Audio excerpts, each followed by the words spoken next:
people know they're in the right place. Uh, there we go. Good. Everyone is in the right place. Even if this isn't the talk that you were expecting, you are in the right place.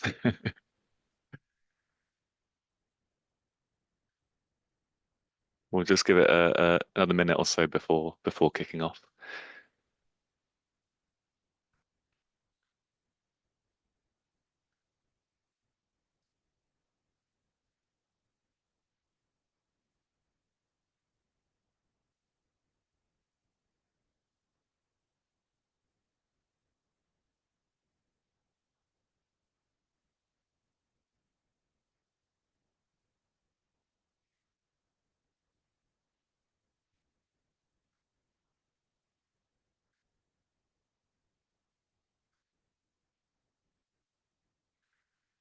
Okay, so welcome everyone to the next in our series of partner events of the data diversity theme.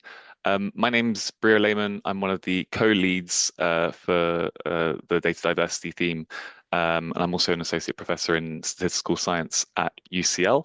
And so this event today is going to be all about how do we go about finding and accessing representative health data for research. And we're very, very excited to partner with HDR UK for this. And they're going to kind of go through a bunch of great tools that they've produced to help everyone with this task. So, a bit of housekeeping before we get going. So welcome. This event is being recorded, and we will share the recording of the presentations after the webinar, and we'll edit out any discussion points. So don't worry. If you don't want to appear in the recording, you won't. We'll edit out any kind of discussion points and Q&A. Please keep your mic muted for now. When we do have Q&A and discussion, we'll invite you to turn on your mics and cameras for that particular part. Do drop any kind of questions in the chat throughout, particularly if you'd rather not speak out loud yourself. If you pop your question in the chat, I'll be happy to read that out on your behalf. Or the speakers might just respond to those questions directly in the chat. If you're familiar enough with Zoom, if you could rename yourself to your first name, last name, and organization, just so we have like an idea of who's here. I think you just have to kind of like hover your cursor in front of yourself um, on the screen, and then there's these like three dots where you can go down and like click rename. And feel free to introduce yourself in the chat if you want to give a bit more color to why you're here as well. Something which really helps with these kind of online events is if you use the like Zoom reactions. So if someone says something that you're like, yeah, I love that point, then like help us kind of understand like how you're feeling watching these. It kind of really helps us with feeling like the engagement with everyone here. Great. So that is it for housekeeping. Um, in terms of what we have today lined up for you, so I'll start off with a couple of introductions to data science for health equity more widely and the data diversity theme more specifically. And then I'll pass over to our colleagues from HDR UK who'll give an intro to HDR UK and showcase some of the amazing stuff that they have available to you. And then we'll wrap up with a bit of an open discussion around ongoing challenges that you face in finding and accessing representative health data, and try and understand like, okay, well, what do we need to kind of develop as a community to make that more easy in a sense. And then I'll pass over to my co-lead for the data diversity theme, Toro Gatani, who will do a bit of a wrap up, and we'll also kind of have a poll to understand what we should focus on moving forward.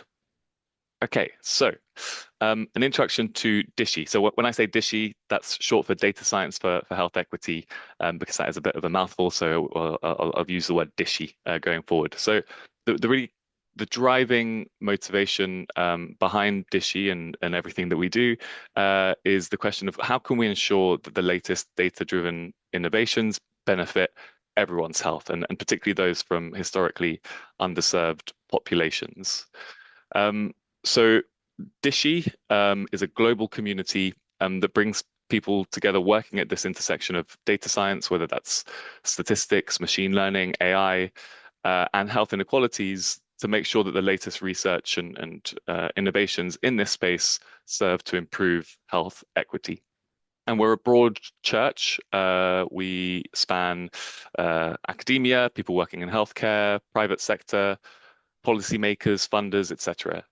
And really, the idea is to kind of like share best practices and learnings across these different sectors. Um, the data diversity theme is one of our specific focus areas, and this is a really exciting partnership with Cancer Research UK.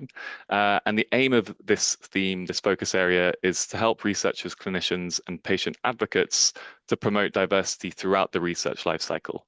And the way we're thinking about this is through three main pillars. One is kind of the education and training to help researchers conduct inclusive research in the best way possible. And then secondly, the tool to equip researchers with the tools and resources to do this. And finally, to build a kind of a portfolio of practical evidence showing that when we do inclusive research, like what's the kind of best way to do this in practice. So this event is part of a series of co-hosted events. This is the second one that we've held so far, and they're really targeted at researchers at different for each stage of the research life cycle. And the point of these events is threefold. We want to kind of highlight existing resources available to researchers that you might not necessarily be aware of, to create a forum for exploring ongoing challenges, and so trying to understand what are the main priorities that we need to focus on for future development of such tools and resources. So this particular event is around this kind of data access part of the research lifecycle, and trying to understand, okay, well, what can we do when we're kind of trying to find and access data that can support inclusive research. Okay, so before we get going with the HDR UK presentations, we're just going to ask you to do a very, very quick poll. So if you could go to slido.com and type in this number, or if you're on your phone, you can scan this QR code. We're just going to ask a couple of very, very short questions just to get a sense of kind of where everyone is at in the room. So, first of all, we'd like to understand how confident do you feel in finding and accessing representative health data for your research? I can see at least one person can access it, so this is great. The tech works. So one for not at all confident, five for extremely confident, and then everything in between. So I can see people are still joining the Slido, so I'll just wait in for those results to roll in for a bit longer. Interesting. Okay, a handful of people are feeling quite confident, but most people are feeling not that confident, which is good because you're going to come away having learned something through this talk. Great. Thank you for that. And the next question, this is kind of like a word cloud type question. So what is the biggest barrier for you in finding and accessing representative health data for research? So just keep it like nice and brief here. If it's just like a couple of words, we just kind of want to get like a vague sense of what it is that is blocking you in terms of finding and accessing representative health data. Okay, awareness. I assume that's kind of like awareness of the relevant data sets, data provider outreach, interesting access, admin. Admin is always the barrier. Data quality, time.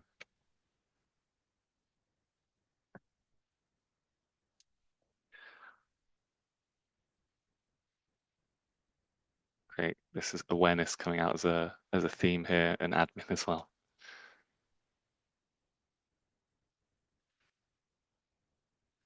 Great. I'll leave it open for just a bit longer as a few people are typing. Too many providers. Yeah, that's an interesting one.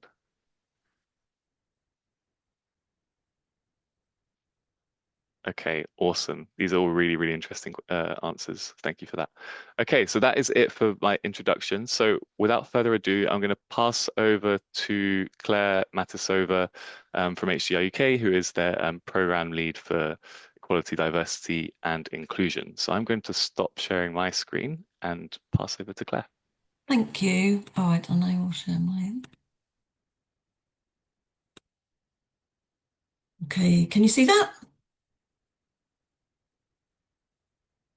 Yes, brilliant. All good. Okay, so yeah, I'm Claire Matasova, EDI Program Manager at Health Data Research UK, HDR UK, and I'm just going to be very brief and just give you a very quick overview of who we are and what we do, and then from an EDI lens around our EDI strategy.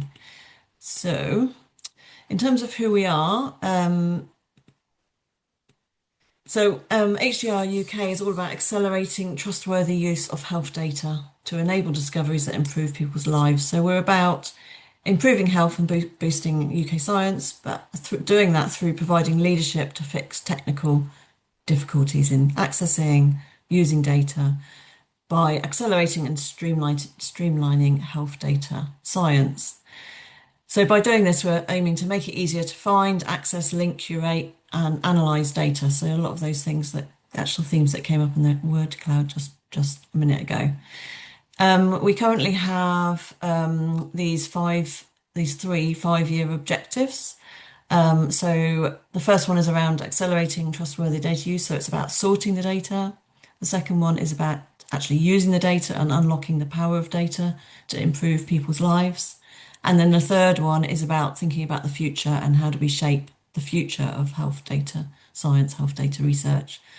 So what I want to do over the next couple of slides is just to think about those three objectives through an EDI lens. So what are we thinking about when we're thinking about EDI? So we have, sorry, an equity, diversity and inclusion lens, I should say. We have got an equity, diversity and inclusion strategy, which focuses both on us as an employer, but also around our mission. So I'm just going to talk about the latter now. And I'm actually starting on the third one, is shaping the future. And that's looking at things around capacity building. So we have, for example, capacity building programs, Black Internship Program, for example. We also have quite a lot of work around skills development. I think my colleague Rosie Wakeham's on the call, who manages our Futures platform. And we are in the process of developing a diversity and data curriculum pathway on that Futures platform. And we have other work as well, teams working around open science. The reason I talked about that one first is that quite often that is where, when we think about EDI, that's quite often where we focus. So all of this really important work, but focusing on that capacity building and that skills. And but what I wanted to do is just highlight that it's also important in thinking about how we embed it within the research itself. So that's the second kind of key objective for HDR UK, is around actually using the data through research and through an EDI lens. That might be the work that we're doing around looking at inequalities. So we have a number of driver programs. One of them, for example, being a big data for research driver program. And as part of that work, they're developing an inequalities toolkit. We also have work looking at for example, PPIE, and we've got a project currently on LGBTQ plus engagement specifically.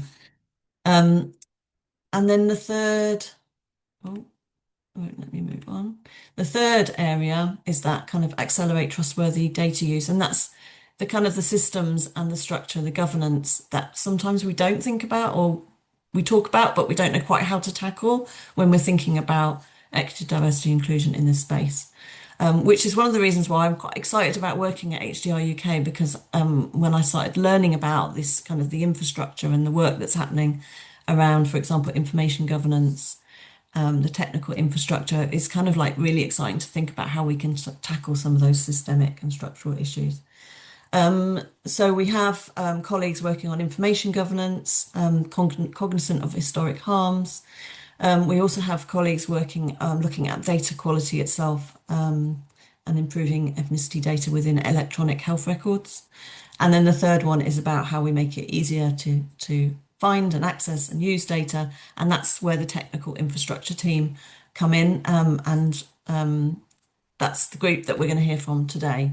And they're going to talk about some of the tools that have been developed by the team, but thinking about it as well through that equity lens in having to include design those tools through within making sure we're being inclusive and thinking about inclusion. And that is me done, and I will hand over now to Wendy, so I'll stop sharing. Just to say as well, I'll share some of the links in the chat to some of those pieces of work that I mentioned. Thank you. So over to you, Wendy. Brilliant. Yes. So hopefully you can all see my screen in a stunning handover, perhaps. Right. So yeah, this is now about the nitty-gritty of how our tech can help you. So my name's Wendy Bacon, and Giselle Carey and Sanya Pandir are also here to talk to you guys today about our tech. And I'm delighted you've already asked a question about the stuff that is so hard to access human and health data, which is really boils down to where is the data set? Is it going to do what I need it to do? And how do I get access to it? So admin and access indeed. So this session for the rest of this is going to be about learning about how we're trying to specifically bust those research barriers. People are making very cool ways of analyzing data, but we are truly trying to get after the admin and the awareness of those data sets to help accelerate health data. We're also going to highlight our attempts at improving data equity in research, and then also give some pieces of interaction to actually maybe see how our software works and actually inform how we develop things.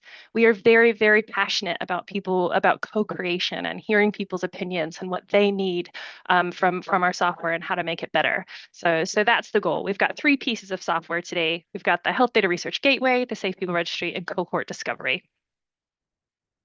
Right. So when we think about the researcher journey, if we're going to focus specifically on what our tech is helping with today, we think about data discovery. Where is the data set and who has that data set?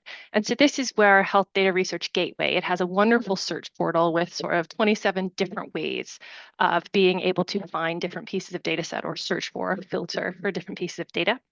We have cohort discovery, which can actually give you numerical quantities of who in that cohort might meet your characteristics that you need. And then once we do all the fun bit of finding the data set, actually gaining access to the data set, the admin, who do you talk to? What do you need to prove in order to finally be able to use the data? We've spent a lot of time looking at this as well. We've got the data access module through the gateway, and we've also got the Safe People Registry, which is looking specifically at making sure that you can prove that you're a valid person to access that data. Research and development is very fun. We're not going to be focusing on that today. We are focusing on the other couple of things today, but we, of course, at HDR UK put a lot into this area as well. And then ultimately, we'll finish off this researcher journey on showcasing insights, which again leads us back to Health Data Research Gateway. You make a publication, you use that data and get a cool new piece of output. Someone else can then see that as well, which could then inform the next piece of research that they then go on to do.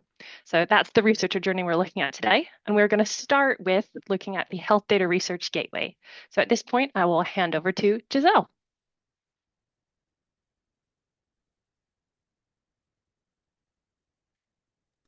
Hopefully you've got my screen, everything's all okay. So before I actually launched into the gateway, one of the things I wanted to highlight is actually obviously we're part of HDR UK, but actually the way things are going at the moment with the gateway is that we're actually also moving globally as well. We're actively engaging with partners now across Singapore, Australia and Canada, and we're also really beginning to see the benefits of aligning with GA4GH as well, so implementing their standards. So I just wanted to highlight that. So, obviously, at the moment, we're focusing heavily on the UK, but we are constantly looking further afield to the bigger picture.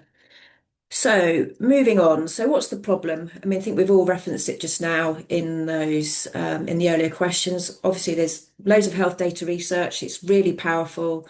There's so much of it out there, but everyone is finding it really, really hard to use across all the different platforms. So what we've invented at HDR UK is the gateway. We're now on version 2. So the first thing to do when landing on the gateway page is actually I strongly encourage you to sign in. So you can sign in at the top hand right corner. You can do that using Azure. You can do it doing your institution using your institutional account, a Google account, or via LinkedIn.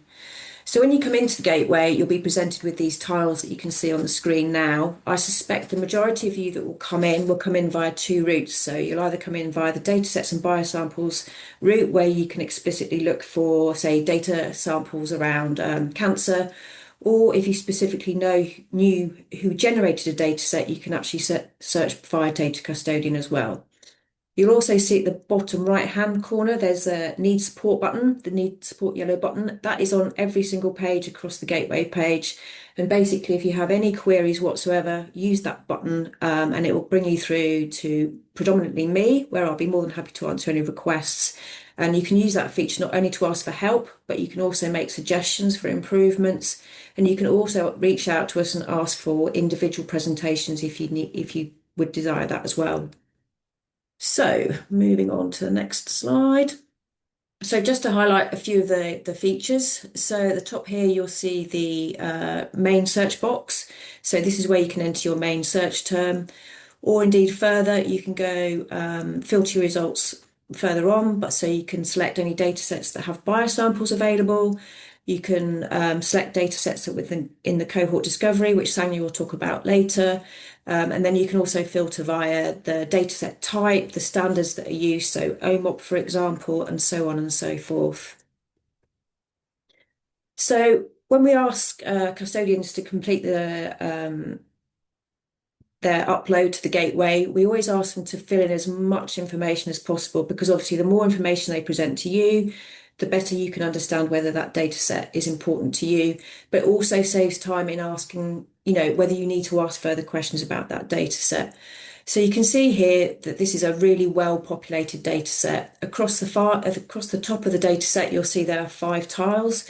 We feel that these tiles are the key areas that researchers are looking for. So you have population size, years, so that's usually when the project started and through to when it's closed. If it's now closed, obviously this one's still open.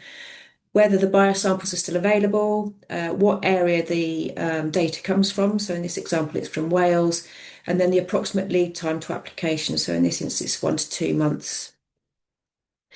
Further still on the right-hand side, you can see more information about the data set. So you can see the data set type it includes and where that information comes from. So for example, you can see it comes from national disease registries, mental health records, so on and so forth. The other cool thing you can see as well is relationships. So you can see that this data set itself is actually derived from 34 other data sets. So you can see how these things are all linked together. Then in the middle, we have what we call the data sets, the HDR gateway spider. So as you can see on this spider, there are different areas which people can link onto. So by clicking onto those links, it will take you through to further information. So for example, you can take yourself through to publications using this data set, curated, and that's actually curated by the custodians themselves. So they will sit there and manually input all the ways their data set is being used in which publications. We have the data set uses. So this allows users to see exactly how that data has been used previously. And also, which is a really nice feature, is some of the custodians also upload their analysis scripts and software they've used in creating that data set. So again, providing the researchers upfront information that they can then take and utilise themselves should they wish. The other feature we have on the gateway is collections. So these are basically collections, for want of a better word, that bring multiple data sets, samples, publications, and so on and so forth together. And they're basically combined across disease, a specific domain, a specific theme, or an organisation. So if you ever go into the gateway and look under collections, you'll see a variety of collections that have been created. So, for example, you might find something on brain health, and you'll find under that all of the data sets that might be useful for brain health research, including publications, scripts that have been created, so on and so forth. Another cool thing that we have within the gateway for our data users. So once you've logged in, you can go through the data sets and you can actually tick those that you think might be relevant for you. And so you can see on the left-hand side here, I've selected a number of data sets that I'm interested in. I then click Make a General Inquiry. this form pops up on the right-hand side that you can see here, and you can simply type in your details. You can type in one question, hit send, and that will automatically go to each of the individual custodians at once. So in essence, you type out one question and it will go to however many custodians you need it to. So in this example, it would be fired off to 3 custodians. So again, reducing the burden on you for making inquiries about data sets. As part of the gateway, we also offer an amazing free service, which is the data access request, which is a comprehensive and cost-free solution for data custodians. So basically, as a data custodian, you can create your own data access form and embed that within the gateway.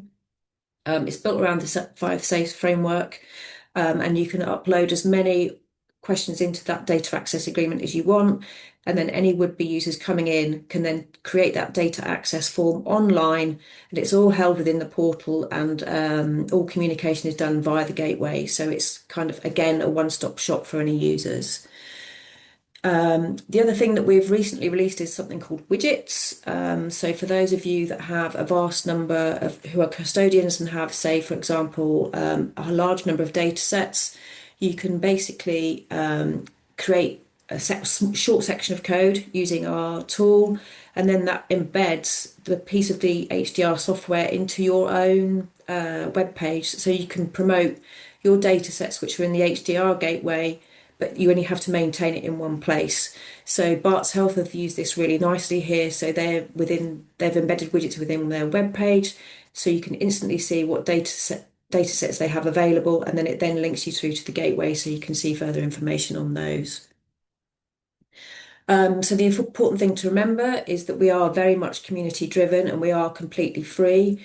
Everything we do is built around data custodians and data researchers. So we're consistently seeing more and more data sets being added with rich metadata. We're trying to improve user journeys much as possible and create real world impact.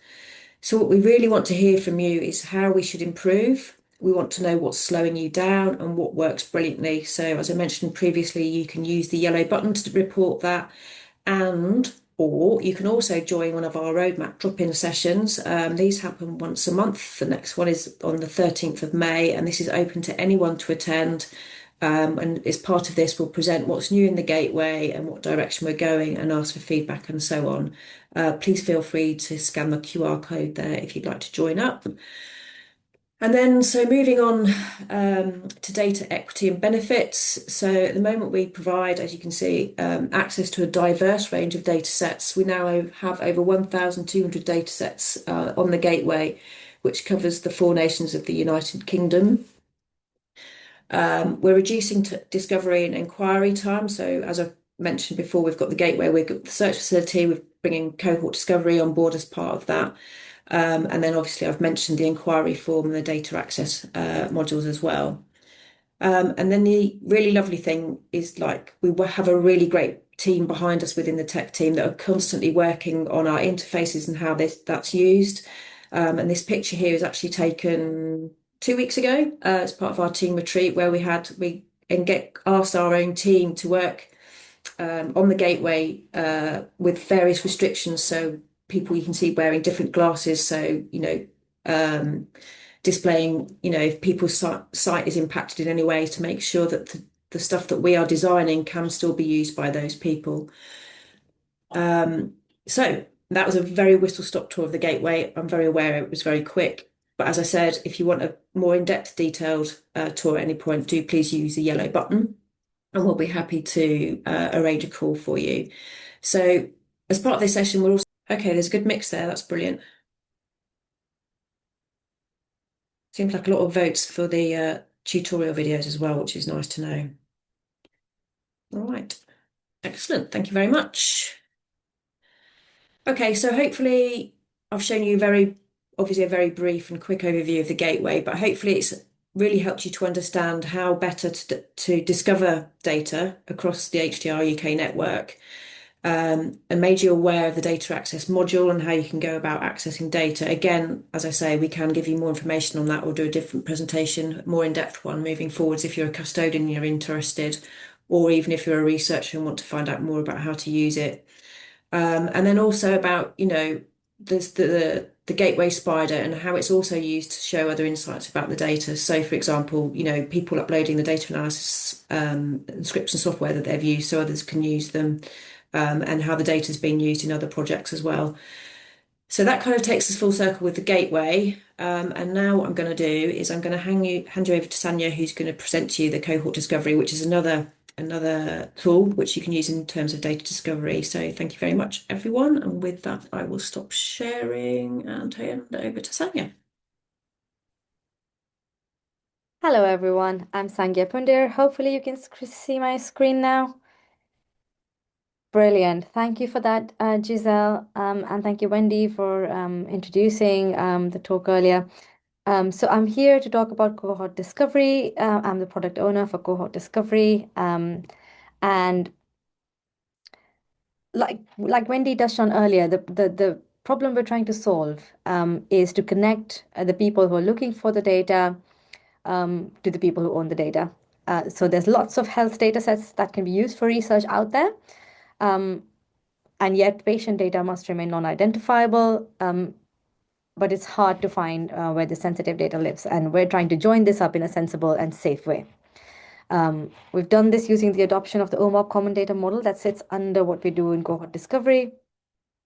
And so what is cohort discovery? It's really about facilitating rapid feasibility assessment for these questions that we just touched on, which is, does the right data exist for my research? Where can I find it? What sort of numbers might I be looking at? That can help you do a quick feasibility analysis for a research question or for a clinical trial you're planning in the UK, and figure out who to reach out to with a sort of validated query. With cohort discovery, you can do this in a privacy preserving way. We take care of providing the architecture that protects all of the patient data underneath, and I will talk about how in a minute. And like I said, we use the OMOP common data model underneath. But if you're a researcher who's just trying to run some searches, you don't have to know what OMOP is. You don't have to worry about it. You can just type in English in cohort discovery. So yeah, researchers, we make their lives easier by helping them find data quickly. And to help them discover new data sources. There might be data with custodians they might not even be aware of. And so we improve their data access requests. For data custodians, we reduce the volume of ad hoc queries that they might be receiving and help them make the best use of the time and resources available to them, with hopefully looking at more validated queries that are actually relevant to their data sets. And so maximize the value of their data. So we're all about helping surface data to clinical trialists and to researchers, and then providing the means for them to see how they can access the data, and then sort of thereon continues their researcher journey. We hand over to the gateway from there, which I will touch on as well. So we don't need to worry about the architecture too much, but I thought it's worth talking about the privacy preserving features a little bit. So the way things work is all of the raw data always lives in the custodian secure data environment. On top of that, they sort of map it to a pseudonymized version into a common data model, where there's no more any sort of names or any patient data that could identify any patients. It's just about what is the concept breakdown in the records. And then when cohort discovery asks a question, such as somebody's looking for a cohort of, let's say, females over a certain age with a certain condition. Here we're looking at Alzheimer's. All that comes back is a number, a safe, pseudonymized sort of answer of a number. No data ever moves across any boundaries, and there's sort of no risk to patient data underneath. So there's privacy by design. There's also low count suppression. If you have less than 10 records coming back for any queries, we just suppress that result, again, to prevent any re-identification of any patients. There's automated rounding in place to the nearest 10, again, to ensure that there's a statistical disclosure control. And with all of this, you can be sure that we're putting in lots of safety checks. And like I say, all that comes back is a number. That's all cohort discovery ever sees. We've been working on a new version of the site that is now available in beta. You can access it through the gateway. So you have to have a gateway account, which doesn't need an approval. You can just click and create an account for yourself on gateway. And then if you follow through and click on the cohort discovery tile, you can access request to cohort discovery. We usually approve within a couple of days or even less. So we've built this to try and help more researchers be able to answer their questions easily. We're all about creating user-friendly services. So there's an intuitive interface. Like I said, you don't have to know what OMAP is or any of that. There's a natural language entry point. There's dynamic help guidance throughout and lots of tutorial videos, I'm pleased to say, following on from the last poll. And this is a fully open source solution. So you can take it away, use it, create an instance and use it as your own service if that is the need that you have. And we welcome people to create pull requests and help us develop this further for their needs. So I have a little demo I've recorded. I'm going to try and play this. Yep, there you go. So this is the Gateway homepage. You click on the cohort discovery tile. You can read a little bit about cohort discovery here. You can see with one click all data sets in Gateway that are represented in cohort discovery, our security features and so on, and then click on that button. And if you have approved access, you can go straight through or it'll give you a form that you can use to request access. There's the help tab or the question mark button, which will bring you to our documentation and a bunch of videos that you can watch for this new service to onboard quickly. And then if you go back, I'm just going to do an example query. You can name it. I'm just going to call it demo 1 of demo 2 here, 2026. You can go into collections. You can see which ones you have access to and select what you want to search. I'm searching with synthetic test data here, so there's nothing sensitive. And then there's a bunch of examples there showing you how you can create your query, but you can start by just typing. Here I do adults with cardiomyopathy, and this bar will translate it into your query builder blocks, which you can then refine. So there was various hits for cardiomyopathy. I've picked the exact one I'm interested in. It's already translated adults to an age. I can add another constraint. So I want to add type 2 diabetes. So I just type it in that rule block, and I build up my query like that. So you can start in the top bar and then carry on building from the buttons on the left. You can define a time frame and an age for every specific condition that you add. So a time frame for diagnosis and a patient age at diagnosis. And then when you're happy with it, you can run your query. You can also see a preview that types out your query that you can read in English. So you run your query and that will bring you to this, what we call a federated results page, which just means you get results, the counts back from every data set that we have in cohort discovery. So these are just example data sets, but if you clicked on one of them, it would take you to a page in Gateway. All data sets in cohort discovery have to have a representative page in Gateway already. So we link you through there, and then you can create an access request using the Gateway data access module buttons. We also have query history where you can see everything you've run. You can rerun your queries, download them in a JSON format, delete them or edit them, which will bring you to a pre-populated query builder where you can edit your query and go from there. So that was just a very quick flying demo. You can try this out, like I say, if you have access or request access, and it will bring you back counts that match your query from various data collections that we have in cohort discovery. So yeah, like I was saying earlier, this is an open source project. That's one of the reasons we created this, so you can have your own instance of it if that's what you're interested in. We're working with some global partners. So BBMRI ERIC, a biobank in Europe, is using their own instance of cohort discovery software. So no access to our data, but they are taking it and using it as their platform to connect their own data sets. There's NHS HDE players who are using an instance of cohort discovery internally to help their staff see their own data better. I've put in a link to GitHub, but if you just look at the HDR UK GitHub, you'll find the link to cohort discovery service there, and that's already open to the public. And yeah, we were compatible with sort of the standard authentication integrations, and there's multiple data clients, query tools that we support that can connect data to cohort discovery. I will check on the questions bar in a second as well. To give you an idea, it's the new service. It has just been launched, but we have a sort of legacy service that's still online at the moment. So we've been working on this for a few years, and we now have over 100 million queryable records in cohort discovery. So these are not patients, but records, again, to keep it safe. One patient could have multiple records in, as you can imagine, GP's data. So that's fine. We have specific primary care providers that we've onboarded, including CPRD, that have brought on 50 million patient records. There's over 1 billion Scottish records through custodians we've onboarded that cover the full population level there. And we're rolling the service out across the NHS SDE England network at the moment. So speaking of the data equity benefits, cohort discovery really is a platform for surfacing data. The job of mapping their data to the common data model, the OMOP model, lives with the data custodians. And we have a vision longer term of helping standardize that to promote kind of healthy mappings that also cover inclusivity. But at the moment, the owner of that job is every data custodian. But what we do is to surface that data as best as we can. We run our own tests, and if we find there's issues, we report them back to custodians.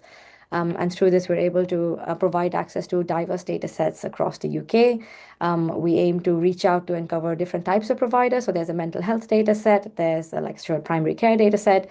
We're reaching out to different programs to see how we can help them on board. Our main aim really is to reduce discovery time for researchers, to save everybody time and resources and help connect them to the right data sets. So there's over 20 data collections that we host, providing over 100 million queryable records through this single interface. So also we provide equal access to researchers. Like I say, you just have to create an account because we're dealing with health data. We do vet that the information you give us about yourself. So if you say you're an academic researcher with a specific ORCID record, we'll check it. We'll make sure you are who you say you are, and then you can have access whatever institute you're from, or if you're from industry, that's fine too. You just tell us who you are. And as long as you have a genuine interest in this sort of data, we'll make sure you have access to running these queries. Like I say, we can just give you counts from your queries. You have to then go on and request the data through the custodians, but that's sort of a critical piece of connection that we create. We try also to think about how we're surfacing the data underneath in the best accessible way possible. So we have rules that you can define around sex, around ages, which can be the current age or the age at diagnosis, around race and ethnicity. We've had to do a little bit of work in that area because some custodians will map the same concept to race or to ethnicity or other categories. It doesn't matter. It shouldn't affect the accessibility of this data. So we work on harmonizing that. Geography is coming soon to help clinical trialists. We have concepts for chronic conditions, so they can be found alongside the non-chronic variant of those sort of conditions, and almost every clinical condition you can imagine, specifically in a primary care data set, because they see the widest range of patients will be covered and accessible already. So you can run this sort of query, you can define an age, you can define sex, you can define ethnicity, conditions, timeframes, and run these queries. And like I say, very soon, geography as well. So like I said, new cohort discovery has been launched. If this is relevant to you, please make an account and run some queries. We're always keeping an eye on global standards and are part of these communities, and working towards adopting things like the GA4GH Beacons program. We're looking at including more multimodal data. So we have recently onboarded the ability to allow data sets with specimen in them to support our biobank collaborators. And we're looking at biomarkers and genomics as well, so that you can add those to your queries in the future. We're working on supporting clinical trialists better, like I said, with geography and other specific filters that will help them. And we'd love to create an open community. So if you want to check out cohort discovery on GitHub, please do. And we're all about creating scalable and sustainable architectures for services like this. A bit of kit that we have built. Okay, thank you so much, everyone. That was it for cohort discovery. We're doing our bit of smoothing out the researcher journey and getting them to data access, which brings us to the next bit of this talk, which is going to be about Safe People Registry by Wendy. And then I'll come back in the chat box to answer some questions, and maybe we'll have time later to chat about them in more detail. Thank you very much. I was having too much fun reading the chat, wondering what you guys do your research on. All right, thanks, Anya. Right, we will finish this off and then we'll have some time for some open discussion. So, right, we have looked at two different ways of finding data sets and finding information about those data sets. And it was very exciting scientifically. And then what is the barrier we all come up against? The admin, the access, and that's where Safe People Registry comes in. So our software is a web-based platform to enable safe people decision making. So the problem we're trying to solve is we know that sensitive data research is powerful. All of these questions in the chat are already quite fun and quite important, I should say. Right? But we also know that if it's sensitive health data, this access needs to be safely controlled, right? My, sister is brilliant and wonderful, but she has zero training on how to in GDPR and what that means and how to keep data safe. Like, so if she were to try and access this data, she would immediately accidentally download it locally and do horrible things with it, and she just does not have the training for it. We actually do need to be careful about who we're giving this sensitive healthcare data access to. So at HDR we've done quite a lot of work around this. There is the amazing 5 SAFEs framework that we do everything possible to adhere to. We've actually published guidance on what characteristics you should look at in both individuals and the organizations they work at or are educated by in order to determine whether or not those people or that organization is safe to do this type of research at. But how do we do this in practice? That's what the Safe People Registry is looking at. We know that the actual process for this is a bit of a nightmare. It's time consuming, it's repetitive, it's difficult to track. It involves emails and spreadsheets and complete lack of transparency on how this is done. And that's what we're trying to fix. So let's imagine, and I don't think you guys need to imagine too hard to see this. You're a researcher, right? And ideally, you have this great, big, brilliant idea on how you are going to help improve our world. Unfortunately, in reality, that becomes a very small part of your actual experience. The larger part is the actual admin. So let's imagine that this brilliant project idea, you needed to get data from 3 different data custodians. I have randomly picked names of custodians here. Okay, this is not a real story. This is hypothetical. I do not know Connor. All right, so Connor has this great idea. He first needs to find someone at his university who knows about this. And if you are not part of a university that, or indeed a research group that does this all day, every day, this first step of just finding someone to back you or sign off on you can be actually very challenging. Now, oftentimes people don't want to take that step to be the authority, right? At this point, you need to then navigate the administrative process at a given data custodian. You need to provide proof of a million different facets of your experience that they could use to determine you are safe. Your organization also needs to provide that proof. They often will need to have some level of security certificates or credentials that they can be trusted.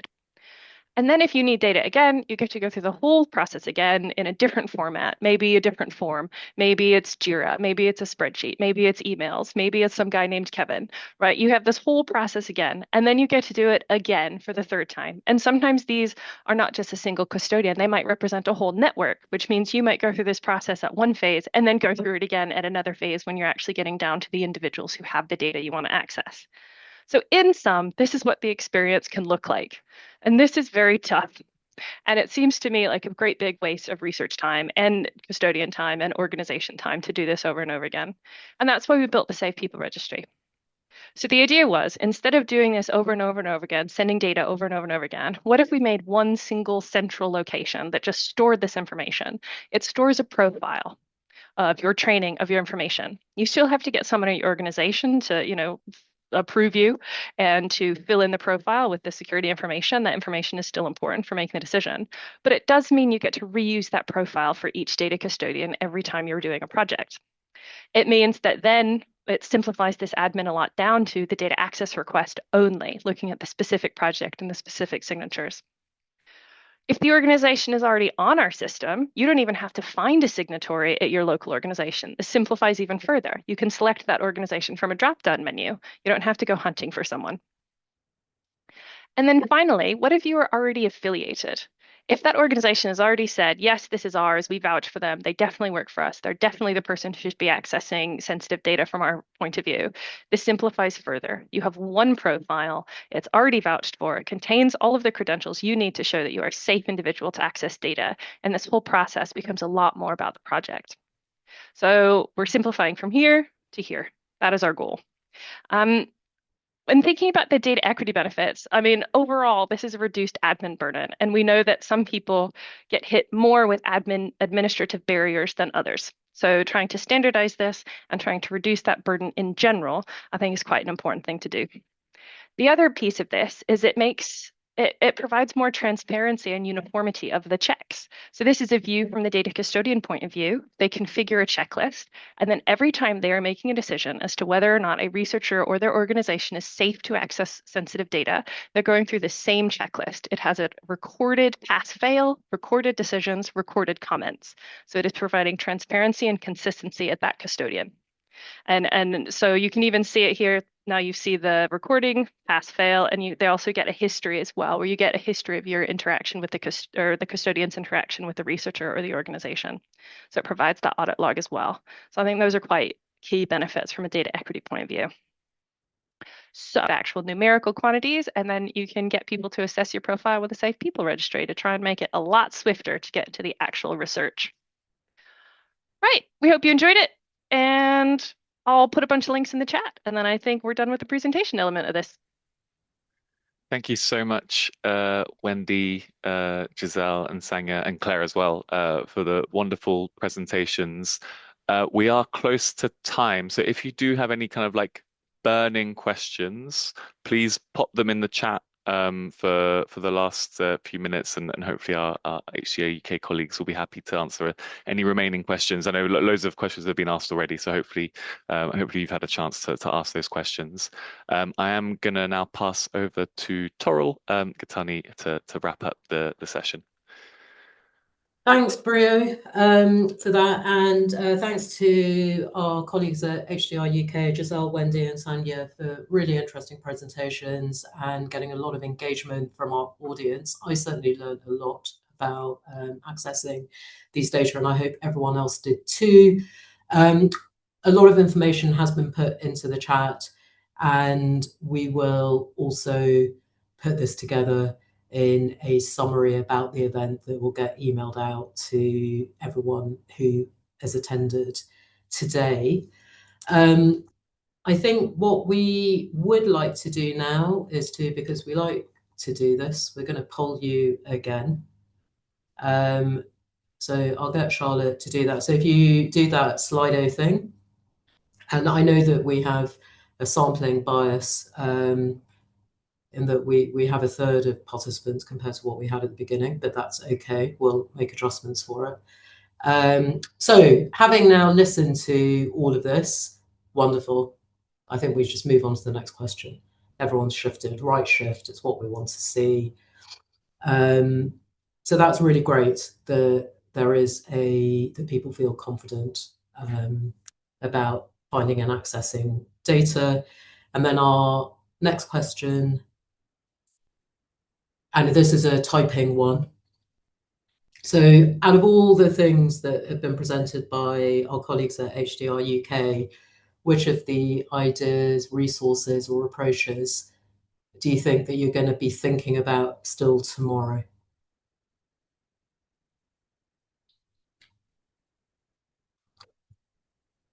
Karina, have you got a...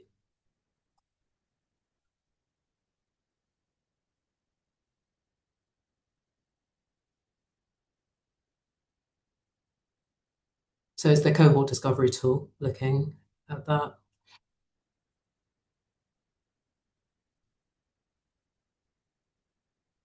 Creating a safe research profile, being safe. Very good. So it does look like the cohort discovery tool is the big takeaway, doesn't it?